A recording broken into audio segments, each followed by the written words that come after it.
79 years ago, the world doubted whether a vast, diverse, and an impoverished nation like India could even survive as a single country. Today, on our 80th Independence Day, the question is no longer about survival. It's about how high we can reach. But between these two questions lies a much bigger story. The story of a nation that inherited poverty, low literacy, weak institutions, and limited technological capabilities. And yet, over the last 79 years, built institutions, industries, technology, and capabilities that almost seemed impossible in 1947. So today, let's take a step back and ask a simple question. How far have we really come in these 79 years of independence?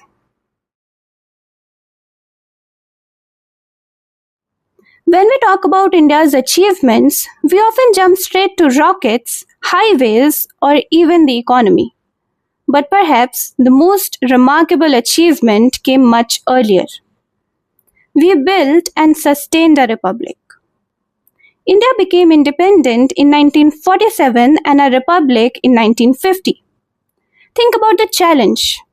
A country with hundreds of languages and communities, enormous economic inequality, different religions and cultures, and only a handful of population that had access to modern education.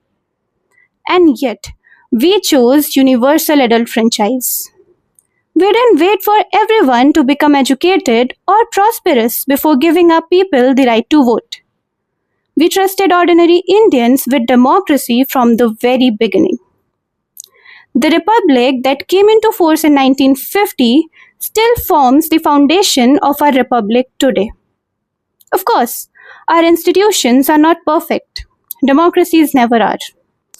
Our biggest achievement wasn't becoming powerful in one go.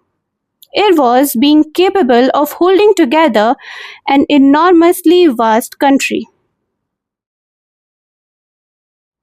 In 1947, India had very limited technological capabilities. And one of the choices we made was to build those capabilities ourselves. From large dams and hydropower projects that powered early industrialization to the development of nuclear program under scientists like Dr. Homi Bhabha, India began developing technological capabilities rather than remaining simply dependent on others. Today, that journey has reached a very different scale. We have nuclear power. We have built a three-stage nuclear program aimed at making better use of India's nuclear resources. And our fast breeder reactors at Kalpakam represents another step in that long-term effort towards nuclear self-reliance. The important point isn't simply that India has reactors. It's that a country that once depended heavily on imported technology spent decades building scientific and technological ecosystems that help building the complex systems itself. For decades after independence, India relied heavily on foreign countries for its defense equipments. Today, we are still not completely self-reliant, but the direction has changed. We have indigenous systems like Akash, Tejas, and BrahMos, and India is now capable of delivering nuclear weapons through air, land, and sea, what we call as the nuclear triad. But this isn't only about possessing weapons. India has now increasingly entered the defense export market. India has moved significantly from being primarily an importer of defense technology towards becoming developer and exporter of it.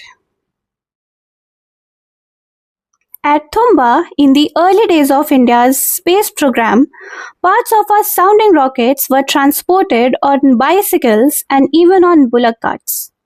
Now think about this for a moment. A country that was still struggling with poverty and limited technological capability was looking up at the sky and asking, why should the sky be the limit? From the very humble beginnings, India went on to build its own launch vehicles, develop satellites, and eventually sending missions beyond Earth. In 2014, Mangalyaan successfully entered Mars orbit on India's very first attempt. In 2023, Chandrayaan 3 successfully landed on the moon, making India the fourth country to achieve a soft landing and the first one to reach the lunar southern polar region. From transporting rocket components on bullock carts to reaching the moon and the Mars. That's not just technological progress. That's transformation in what India believes it is capable of doing. And perhaps the most relatable example is UPI.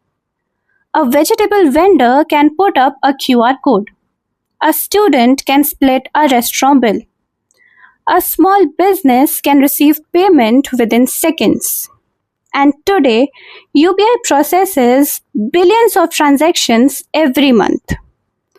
This is a remarkable achievement because technology isn't truly transformative when it exists only in laboratories or with large corporations. It becomes transformative when ordinary people can use it every day. And this transformation isn't just limited to technology. We have also made enormous progress in public health. India eradicated smallpox. It became polio free. And in 2024, WHO validated India's elimination of trachoma as a public health problem. These achievements may not sound dramatic today because we often forget how life looked a few generations ago. Progress can become invisible once we start taking it for granted. And yet, if the story stops here, we would only be telling half of it. Because development isn't simply about how advanced a country looks on paper. It is also about how everyday life feels like for the people living in it. And that's where we still have miles to go. India is urbanizing rapidly. Our cities are becoming larger, denser, and more economically important. But every monsoon, many of these cities struggle with something as basic as rainwater. Roads flood, drains overflow, garbage blocks the drainage system, air quality deteriorates. Public transport often struggles to keep pace with population growth. And this isn't simply an inconvenience. Poor urban planning affects productivity, health, mobility, and quality of life. Because when a city floods, the rainwater doesn't check your bank balance before entering your house. Whether you are a billionaire, a doctor, a teacher, a taxi driver, or a daily wage worker, poor urban planning affects everyone. There's no denying that Indian infrastructure has transformed dramatically. Expressways, new railway lines, bridges, airports, metros, trains like Vande Bharat and Namo Bharat, projects like the Chenab Bridge and the Pamban Bridge shows what India is capable of building. But infrastructure isn't only about engineering marvels. It is also about whether it remains accessible, reliable, and resilient. For people living in mountainous and remote regions, a landslide can cut off an entire community. A damaged road means days without connectivity. And connectivity isn't a luxury. It determines access to education, healthcare, markets, and even employment. But there's another side to it too.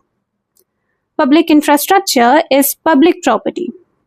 If we damage buses, vandalize trains, damage roads because we are angry about something, we are not hurting some abstract government. We are damaging something that belongs to each one of us. Think of it like this. When we are angry with some of our family members, we don't smash our own sofas or refrigerators. Why? because we know that it is ours and we'll have to live without it tomorrow. Public infrastructure deserves the same understanding. India has made enormous progress in expanding the access to education through the Right to Education Act and programs such as the midday meal. But getting children to school is only the beginning. The next set of questions are: what are the children actually learning? Can they read? Can they understand what they are reading? Can they perform basic arithmetic? Do they have trained teachers? Are their teachers unavailable or overburdened due to clerical or non teaching duties? Are the classrooms equipped?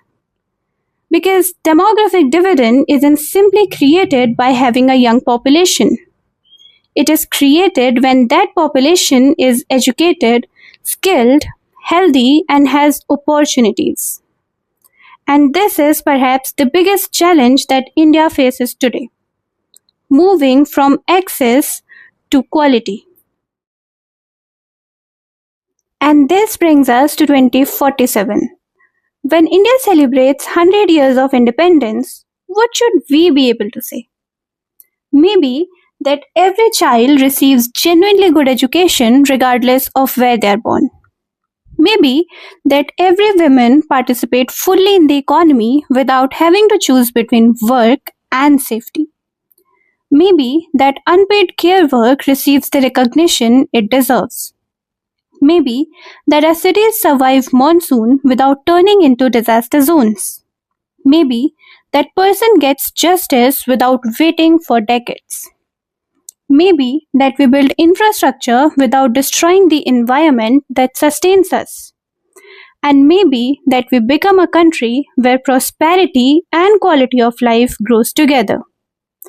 Because when we look back at 1947, we should be absolutely proud of how far we have come.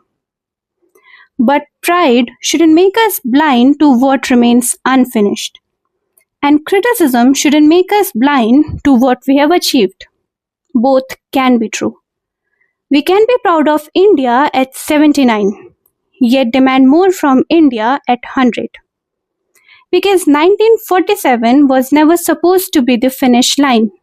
It was the starting of the race. And we have come a long way. And still, we have miles to go before we sleep. Jai Hind, Jai Bharat.